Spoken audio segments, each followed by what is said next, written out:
Okay. Hey, everybody. This is part two of assignment 7. In this assignment, we are working on doing an analysis of the PPP data in part 1. And then in the second part, we are looking at unemployment rate versus unemployment insurance claims and sustained unemployment insurance, things like that. Working with this data, as I'm sure you all know at this point, has been very interesting. A couple things that we need to establish before we get started here is the difference between unemployed insurance and unemployment rate. To get the unemployment rate, what happens is the U.S. government surveys about 60,000 households in the U.S. on a monthly basis, and they check in a person's unemployment status in response to a series of questions that they ask people. So whether they have a job, whether they've been laid off, whether they want a job at all, or they're available to work, what work they've done in the 4 preceding weeks to establish a job, things like that. So that 4 preceding weeks is an important piece there. The unemployment rate is the number of unemployed people as a percent of the whole labor force. So that's important to understand there. Statistics on persons receiving unemployment insurance benefits, or sometimes called insured employment in the United States, are collected as a byproduct of unemployment insurance programs. So workers who lose their job and are covered by these programs, typically the claims which serve as a notice that they are beginning a period of unemployment. So people who qualify for benefits are counted in the insured employment figures. So really important to notice the difference between those two. Because they're not the same thing. As we look at the data, you'll really see that they are not.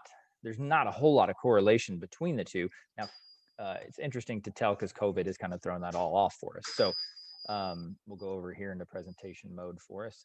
First one we're going to be looking at is a couple states. We just handpicked a couple in 2019 and 2020. The state versus the sum of continued claims. So you're looking at California here. Obviously, California is winning in most of these categories. By winning, I don't mean winning, just in first place here. So South Dakota, as you can see, a percentage of California is very, very small. And look at the difference between the claims in 2019 and 2020. Went up dramatically. We all know why, right? COVID, uninsured employment, insurance claims, unemployment went up, and then unemployment insurance claims went up as well. So all of these, as we look at them, even if they're small percentages, say for a state like Wyoming, you've got almost nothing in 2019, and then in 2020, it quadruples. So that's how it functions with all of these. That's why I only took a small segment of these, because they're all similar. 2019, they're lower. 2020, they all go through the roof. So it'll be interesting to see what happens down the road because of this. This I thought was an interesting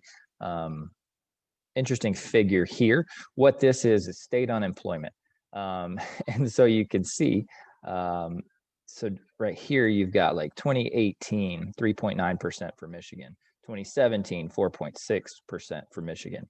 And then 2020, Michigan goes up to almost 9. Or what is that? August 2020. April, look at it, April, it's at 24%. So really reflective of what's happening here. Let's look at California, because that is a really interesting one. Even Delaware, you can tell what happened right there for May 2020, almost 16%, so much higher than anything else. And down here, when it was at its lowest, November 2018. What's interesting is that we had such low unemployment rates before all of this happened. And then this COVID hit, and we obviously all know what happened there. So let's look at California here. California in April of 2020, the unemployment rate was 16.5%. Right before that, we'll look at 2019, August 2019, it was really low, down below 4%. So if you look at Hawaii here, Hawaii was up to 23.5%. I think if we go over here to, I'm just going to try and find Puerto Rico for us. Puerto Rico. Oh, maybe Puerto Rico wasn't the one that I was looking for. There was one that was really, really high. I wanted to show you guys. And Nevada, maybe Nevada was it. Yeah, a little over 25%. So you can see what these numbers in April and May because of COVID did to people right after we were experiencing such low unemployment, which was great at the time. So this chart is the sum of the two data sets that we were working with, right? We were working with insured unemployment, which is uninsured unemployed insurance benefits versus unemployment rate. This is a very telling one. So if you look here, let's find one here. So this is May 2020 for Hawaii, 23.5%. May 2020 for Hawaii, sum of covered employment didn't change much. So I think that's really, really interesting that the unemployment rate went through the roof, but that doesn't mean that those same people had insurable jobs that when they were unemployed, they were able to be covered. So very interesting how that data goes up there. And what we find is a similar pattern. So look here at a spike, right? So here's a spike for Illinois in April 2020, right? Unemployment rate 17.2%. Sum of covered employment, which would be those uninsured or those in unemployment insurance benefits, doesn't change a whole lot.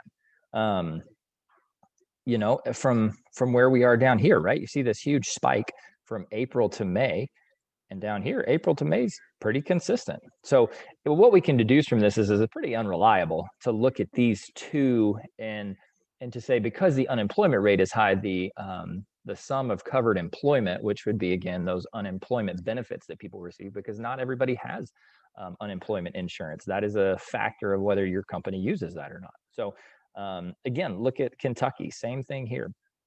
No spike, huge spike from 4.3% to 16.6%. So really important to look at that stuff. This is just a fascinating chart in my mind. There's so much data that you can gather. Obviously, I mean, look at Montana. Such a little variation here, such little spikes. And then unemployment rate goes up a big time from 3.5 to almost 12 and almost no change in covered employment. So maybe what we can deduce from this is that people who had covered jobs, who had uninsurance benefits, weren't necessarily the ones that were laid off. We're looking at more like part-time workers, people that are working, maybe a restaurant job, coffee job, things like that, where they might not have unemployed insurance benefits. Look at Nevada, 30%. You can look at Nevada and you can think, well, why was that? There's a lot of entertainment jobs in Nevada, and a lot of the entertainment industry got shut down. So this last chart here is unemployment rate versus initial claims. One of the things to look at here is this up here, California in 2019. Unemployment rate was 3.9%, so not that high. But the sum of initial claims that happened were 180,199. So that was kind of an outlier, but California is always an outlier. Again, this is just this grouping of states here. This is not the entire group of states. There's just way too many to analyze at one time. So I took the major ones, right? Like South Dakota, which is us, obviously, Texas, California, some of the bigger players. And then Puerto Rico here, which usually has a higher unemployment rate than the rest of the country. They were up here, and then, but their sum of initial claims for those covered benefits was also not very high. So again, California has a lot of unemployed insurance claims that got put in, whereas opposed to New York is lower, Illinois is lower, Texas is lower. What I want to point out here is this is pre-COVID. So what I did is I wanted to look at unemployment rate versus initial claims before COVID. So that's what's happening with this chart. And that's why you don't see the crazy outliers, except for California, which is always kind of an outlier when you compare it against other states. So, you know, you look down here at Hawaii, obviously much lower population, unemployment rate 2.7%, and only 4,800 initial claims, kind of bringing up the bottom there. Everybody down here is not a whole lot of claims. And then you look up here, you got a lot as you go up. So really interesting information. You know, I'm excited to continue this process into assignment 8 because I think there will be some really interesting data that comes out of analyzing the PPP from both sides. So we'll do that as we jump into assignment 8, but that'll be it for part 2 of assignment 7 right now. Thanks.